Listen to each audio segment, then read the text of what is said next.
Welcome back to Jakara academy. So ಇವತ್ತಿನ ವಿಡಿಯೋದಲ್ಲಿ ನಾವು ರಾಜ್ಯ ಮಟ್ಟದ SSLC ಪೂರ್ವ ಸಿದ್ಧತಾ ಪರೀಕ್ಷೆ ಫೆಬ್ರವರಿ 2024 ಅಂದ್ರೆ ಇವತ್ತಿನ ದಿನ 28/2/2024 ನಡೆದಿರುವಂತಹ ತೃತೀಯ ಭಾಷೆ ಹಿಂದಿ ವಿಷಯಕ್ಕೆ ಸಂಬಂಧಿಸಿದಂತೆ ಪೂರ್ವ ಸಿದ್ಧತಾ ಪರೀಕ್ಷೆಯ ಪ್ರಶ್ನೆ ಪತ್ರಿಕೆ ಹಾಗೂ ಉತ್ತರಗಳನ್ನು ನಾವು ನೋಡೋಣ. ಸೊ 61H ನಮ್ಮ ಪ್ರಶ್ನೆ ಪತ್ರಿಕೆಯ ಸಂಕೇತವಿದೆ. ತೃತೀಯ ಭಾಷೆ ಹಿಂದಿ ದಿನಾಂಕ 28/2/2024 ನಡೆದಿರುವಂತಹ ಪರೀಕ್ಷೆಯ ಉತ್ತರಗಳನ್ನು ನೋಡೋಣ. ಇಲ್ಲಿ ಒಂದಿಷ್ಟು ಇನ್ಸ್ಟ್ರಕ್ಷನ್ ಕೊಡಲಾಗಿದೆ, ಅದನ್ನು ನೀವು ಮಕ್ಕಳು ಓದ್ಕೊಳ್ಳಿ. तो मुख्यವಾಗಿ ಮೊದಲನೇ ಪ್ರಶ್ನೆಯನ್ನು ನೋಡುವುದಾದರೆ निम्नलिखित प्रश्नों के लिए 4 विकल्प सुझाए गए हैं, उनमें से सर्वाधिक उचित विकल्प चुनकर उनके ಸಂಕೇತಾಕ್ಷರ ಸಹಿತ ಪೂರ್ಣ कीजिए. 8 ಪ್ರಶ್ನೆಗಳನ್ನ ಕೇಳಿದ್ದಾರೆ. ಒಟ್ಟಾಗಿ 8 ಅಂಕಗಳು MCQ ಪ್ರಶ್ನೆಗಳಿರ್ತವೆ. ವ್ಯಾಕರಣ ಭಾಗದಿಂದ ಬಹುತ್ ಶಬ್ದ का विलोम रूप है.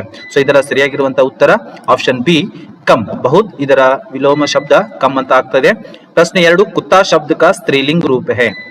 ಕುತ್ತಾ ಶಬ್ದದ ಸ್ತ್ರೀಲಿಂಗ ರೂಪ ಯಾವುದು ಎನ್ನುವಂಥದ್ದನ್ನ ಕೇಳಿದ್ದಾರೆ. ಸೊ ಇದರಲ್ಲಿ ಆಪ್ಷನ್ ಡಿ ಕುತಿಯ ಎನ್ನುವುದು ಸರಿಯಾಗಿರುವಂತಹ ಉತ್ತರವಾಗ್ತದೆ. ಪ್ರಶ್ನೆ 3 ನೋಡುವುದಾದರೆ ನಿಮ್ನಲಿಖಿತ में से बहुवचन शब्द है. ಸೊ ಇದರಲ್ಲಿ ಬಹುವಚನ ಶಬ್ದ ಆಪ್ಷನ್ ಎ ಗಲಿಯಾ ಅಂತ ಕೊಟ್ಟಿದ್ದಾರೆ. ಆಪ್ಷನ್ ಎ ಗಲಿಯಾ ಎನ್ನುವಂಥದ್ದು ಬಹುವಚನ ಶಬ್ದವಾಗ್ತದೆ. ಪ್ರಶ್ನೆ 4 बैठना शब्द का प्रथम प्रेरणार्थक क्रियारूप है. बैठना शब्दದ ಪ್ರಥಮ ಪ್ರೇರಣಾರ್ಥಕ ಕ್ರಿಯಾರೂಪ ಯಾವುದು ಎನ್ನುವಂಥದ್ದು ಸರಿಯಾಗಿರುವಂತಹ ಉತ್ತರ ಆಪ್ಷನ್ ಸಿ ಬಿಠಾನ ಎನ್ನುವಂಥದ್ದು ಸರಿಯಾಗಿರುವಂತಹ ಉತ್ತರವಾಗ್ತದೆ. ಪ್ರಶ್ನೆ 5 ಸದೈವ್ ಶಬ್ದ ಕಿಸ್ ಸಂಧಿ का उदाहरण है. ಸೊ ಮೇಲ್ಗಡೆ ಇಲ್ಲಿ ಏನಿದಾವೆ ಎರಡು ಮಾತ್ರಗಳು ಬಂದಿದ್ದಾವೆ. ಸೊ ಕಣ್ಮುಚ್ಚದ ಏನಾಗಿರುತ್ತೆ ವೃದ್ಧಿ ಸಂಧಿ ಆಗಿರುತ್ತದೆ. ಆಪ್ಷನ್ ವೃದ್ಧಿ ಸಂಧಿ. प्रश्न 6 है देशवासी शब्द में समास है. देश के वासी ಸೊ ಇಲ್ಲಿ ಕಾರಕ ಚಿಹ್ನೆ ಉಪಯೋಗವಾಗಿದೆ. ಸೊ ಅದು ಏನಾಗ್ತದೆ ಅಂದ್ರೆ ಆಪ್ಷನ್ ಡಿ ತತ್ಪುರುಷ ಸಮಾಸ ಆಗ್ತದೆ. ಆಪ್ಷನ್ ಡಿ तत्पुरुष समास. प्रश्न 7 है घर में कौन है. ವಾಕ್ಯ में प्रयुक्त विराम चिन्ह है. ಈ ವಾಕ್ಯದಲ್ಲಿ ಬಂದಿರುವಂತಹ ವಿರಾಮ ಚಿಹ್ನೆ ಯಾವುದು ಅಂತ ಸೊ ಆಪ್ಷನ್ ಎ ಪ್ರಶ್ನವಾಚಕ. ಪ್ರಶ್ನೆ 8 बिछेंद्री पाल डैश डैश माता हंसादेई नेगी हैं ಎನ್ನುವಂತ ಪ್ರಶ್ನೆ. ಸೊ ಇಲ್ಲಿ ಕಾರಕ ಚಿಹ್ನೆಗಳನ್ನು ಬಳಸಬೇಕಾಗಿರುವಂತದ್ದು. ಸೊ ಬಿಚೇಂದ್ರಿ ಪಾಲ್ ಕಿ ಮಾತಾ ಹಂಸಾದೇಯಿ ನೇಗಿ ಎನ್ನುವಂಥದ್ದು ಕಿ ಆಪ್ಷನ್ ಸಿ ಕಿ ಅನ್ನೋದು ಸರಿಯಾಗಿರುವಂತಹ ಉತ್ತರ. प्रश्न 2 ನೋಡುವುದಾದರೆ ಅನುರೂಪತ ಪ್ರಶ್ನೆಗಳನ್ನ ನೋಡುವುದಾದರೆ प्रथम 2 शब्दों के सूचित संबंधों के अनुरूप तीसरे शब्द से संबंधित शब्द लिखिए ಅನ್ನುವಂತನ್ನು ಕೇಳಿದ್ದಾರೆ. ಪ್ರಶ್ನೆ 9 ಗಿಲ್ಲು ಕಿ ಆಂಖೆ ಚಂಚಲ್ ಚಮಕೀಲಿ ಅಂತ ಕೇಳಿದ್ರು. ಗಿಲ್ಲು ಕಿ ಪೂಂಚ್ ಅಂದ್ರೆ ಅದರ ಬಾಲ್ ಹೇಗಾಗಿತ್ತು झब्बेदारವಾಗಿತ್ತು. झब्बेदार ಎನ್ನುವಂಥದ್ದು ಸರಿಯಾಗಿರುವಂತಹ ಉತ್ತರ. ಪ್ರಶ್ನೆ 10 बसंत की सच्चाई यह साहित्य की विधा ಕೇಳಿದರೆ ಏಕಾಂಕಿ ಅಂತ ಇದೆ. ईमानदारों के सम्मेलन में यह एक व्यंग्य रचना है. ವ್ಯಂಗ್ಯ ರಚನಾ ಸರಿಯಾಗಿರುವಂತಹ ಉತ್ತರ. ಪ್ರಶ್ನೆ 11 ನೋಡುವುದಾದರೆ ಸಕ್ಸೇನಾ ಪರಿವಾರ ಕಾ ಕುತ್ತಾ ಶೇರು, ಶರ್ಮಾ ಪರಿವಾರ ಕಾ ಕುತ್ತಾ ಝಬರು ಎನ್ನುವಂಥದ್ದು ಸರಿಯಾಗಿರುವಂತಹ ಉತ್ತರ. ಪ್ರಶ್ನೆ 12 है ಬಾಲಕೃಷ್ಣ ಭೋಲಾ ಭಾಲಾ ಬಲರಾಮ್. ಉತ್ತರ ಸರಿಯಾಗಿರುವಂತಹ ಉತ್ತರ ಚುಗಲ್ಖೋರ್ ಎನ್ನುವಂಥದ್ದು ಸರಿಯಾಗಿರುವಂತಹ ಉತ್ತರ. ಇನ್ನು ಪ್ರಶ್ನೆ 3 ನೋಡುವುದಾದರೆ ನಿಮ್ನಲಿಖಿತ ಪ್ರಶ್ನೋं के एक एक पूर्ण वाक्य में उत्तर लिखिए ಎನ್ನುವಂಥದ್ದು. ಒಂದು ವಾಕ್ಯದಲ್ಲಿ ಉತ್ತರಿಸಿ. 4 ಪ್ರಶ್ನೆಗಳನ್ನು ಕೇಳ್ತಾರೆ. 4 ಅಂಕಗಳು ಕೇಳಲಾಗಿತ್ತು. प्रश्न 13 है रोज एक सेब खाने से किनकी जरूरत नहीं रहेगी. तो इसका उत्तर होगा रोज एक सेब खाने से डॉक्टर की जरूरत नहीं रहेगी. प्रश्न 14 लेखक परसाई जी ने धूप का चश्मा कहाँ रखा था. तो ಸರಿಯಾಗಿರುವಂತಹ ಉತ್ತರ ಲೇಖಕ್ ने धूप का चश्मा टेबल पर अथवा टेबल पर रखा था ಎನ್ನುವಂಥದ್ದು ಸರಿಯಾಗಿರುವಂತಹ ಉತ್ತರ. प्रश्न 15 ईश का दिया हुआ अनुपम धन क्या है. सही उत्तर होगा ईश का दिया हुआ अनुपम धन समय है ಎನ್ನುವಂಥದ್ದು ಸರಿಯಾಗಿರುವಂತಹ ಉತ್ತರ ಆಗ್ತದೆ. प्रश्न 16 ನೋಡುವುದಾದರೆ हंस का गुण कैसा होता है. तो इसका सही उत्तर है हंस पानी को छोड़कर केवल शुद्ध दूध को पीता है. यह हंस का गुण है. ಇನ್ನು ಪ್ರಶ್ನೆ 4 ನೋಡುವುದಾದರೆ ನಿಮ್ನಲಿಖಿತ ಪ್ರಶ್ನೋं के उत्तर 2-3 ವಾಕ್ಯೋं में लिखिए ಅನ್ನೋದನ್ನ ಕೊಟ್ಟಿದ್ದಾರೆ. 8 ಪ್ರಶ್ನೆಗಳನ್ನ ಕೇಳಿದ್ರು. 2 ಅಂಕಗಳಿಗೆ ಒಟ್ಟಾಗಿ 16 ಅಂಕಗಳು. ಪ್ರಶ್ನೆ 17 ನೋಡುವುದಾದರೆ ಕಿಂದ್ರು ಲಾಲಿಮ್ और किंचा लालिदाम ने किन किन जानवरों से मुलाकात की ಎನ್ನುವಂತ ಪ್ರಶ್ನೆಯನ್ನ ಕೇಳಲಾಗಿತ್ತು. ಸರಿಯಾಗಿರುವಂತಹ ಉತ್ತರ केंद्रू लालिम और किंचा लालिदाम ने हाथी, सांप, भैंस और मछली जैसे अनेक जानवरों से मुलाकात की ಎನ್ನುವಂಥದ್ದು ಸರಿಯಾಗಿರುವಂತಹ ಉತ್ತರ ಆಗ್ತದೆ ಮಕ್ಕಳೇ.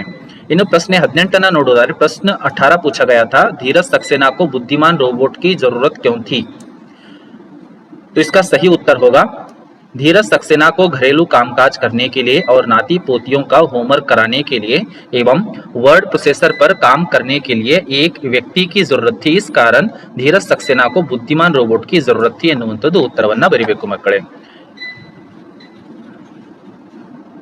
ಇನ್ನು ಪ್ರಶ್ನೆ 19 ನೋಡುವುದಾದರೆ कश्मीरी से पाठ से क्या ಸಂದೇಶ ಮಿಲ್ತಾ ಹೈ ಅಂತ ಪ್ರಶ್ನೆ ಇಲ್ಲಿ ಯಾ ಆಗಿದೆ, ಕ್ಯಾ ಅಂತ ಮಾಡ್ಕೊಳ್ಳಿ ಮಕ್ಕಳೇ. ಪ್ರಶ್ನೆ ಕ್ಯಾ ಅಂತ ಕೇಳಲಾಗಿತ್ತು. ಸರಿಯಾಗಿರುವಂತ ಉತ್ತರ कश्मीरी से पाठ से यह संदेश मिलता है कि खरीदारी करते समय सावधानी बरतनी चाहिए, नहीं तो धोखा खाने की संभावना होती है ಎನ್ನುವುದು ಸರಿಯಾಗಿರುವಂತ ಉತ್ತರ.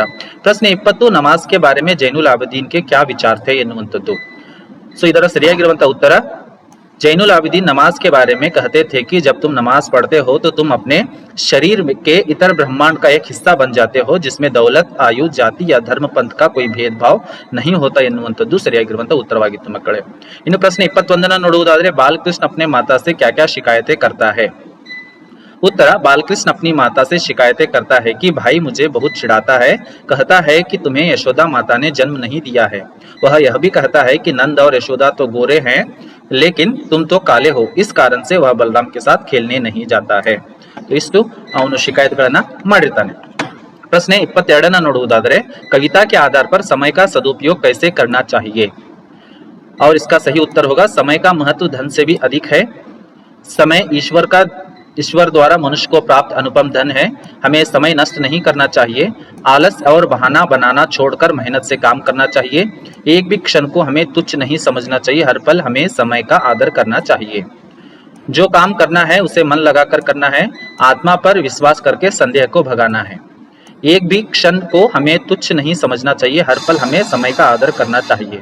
इस प्रकार समय का सदुपयोग करना चाहिए ಎನ್ನುವಂಥದ್ದು ಸಂಪೂರ್ಣವಾಗಿ ಉತ್ತರವನ್ನು ಬರಬೇಕು. ಇನ್ನು ಪ್ರಶ್ನೆ 23 पूरक वाचनದಿಂದ ಕೇಳಲಾಗಿದೆ सौर मंडल में शनि ग्रह का स्थान क्या है. इसका सही उत्तर होगा सौर मंडल के सबसे बड़े ग्रह बृहस्पति के बाद शनि ग्रह की कक्षा है. शनि सौर मंडल का दूसरा बड़ा ग्रह है. ಅಥವಾ ಪ್ರಶ್ನೆಯನ್ನು ಕೂಡ ಕೇಳಲಾಗಿತ್ತು. ಅಥವಾ ಪ್ರಶ್ನೆ ಏನಾಗಿತ್ತು ಅಂದ್ರೆ शनि का वायुमंडल किन किन गैसों से बना है. तो इसका सही उत्तर होगा शनि ग्रह का वायुमंडल हाइड्रोजन, हीलियम, मीथेन और एमोनिया गैसों से बना है ಎನ್ನುವುದು ಸರಿಯಾಗಿರುವಂತಹ ಉತ್ತರ. ಪ್ರಶ್ನೆ 24 ಏನನ್ನ ಕೇಳಿದ್ರು ಅಂದ್ರೆ शास्त्रों में सत्य बोलने का तरीका कैसे समझाया गया है. इसका सही उत्तर होगा शास्त्रों में समझाया गया है कि सत्यम ब्रूयात प्रियम ब्रूयात सत्य प्रियम अर्थात ಅಂತ ಆಗ್ಬೇಕಿತ್ತು ಅರ್ಥಾತ್ ಮಾಡ್ಕೊಳ್ಳಿ. अर्थात सच बोलो जो दूसरों को प्रिय लगे, अप्रिय सत्य मत बोलो ಎನ್ನುವಂತದ್ದು. ಇನ್ನು ಅಥವಾ ಪ್ರಶ್ನೆ ಇನ್ನೊಂದು ಅಥವಾ ಪ್ರಶ್ನೆಯನ್ನು ಕೊಡಲಾಗಿತ್ತು मीना मैडम ने अंत में क्या कहा. उत्तर होगा मीना मैडम ने अंत में कहा कि आज के बच्चे ही कल के नागरिक हैं. हमें आज से नहीं बल्कि अब से ही नागरिक के कर्तव्यों का पालन करना चाहिए, इससे देश का कल्याण होगा ಎನ್ನುವಂತದ್ದು ಮೀನಾ ಮೇಡಮ್ ಅವರು ಹೇಳ್ತಾರೆ. ಸೊ ಈ ಒಂದು ಭಾಗದಲ್ಲಿ ಇಷ್ಟೇ. ಮತ್ತೆ ಮುಂದಿನ ವಿಡಿಯೋದಲ್ಲಿ ಮುಂದಿನ ಭಾಗವನ್ನ ಸಂಪೂರ್ಣ ಭಾಗವನ್ನ ನೋಡೋಣ. ಸೊ ಜಕಾರ ಅಕಾಡೆಮಿನ ಲೈಕ್ ಮಾಡಿ, ಸಬ್ಸ್ಕ್ರೈಬ್ ಮಾಡಿ ಹಾಗೂ ಶೇರ್ ಮಾಡಿ. ಮುಂದಿನ ವಿಡಿಯೋಗಾಗಿ ವೇಟ್ ಅನ್ನ ಮಾಡ್ತಾ ಇರಿ. ಜೈ ಹಿಂದ್.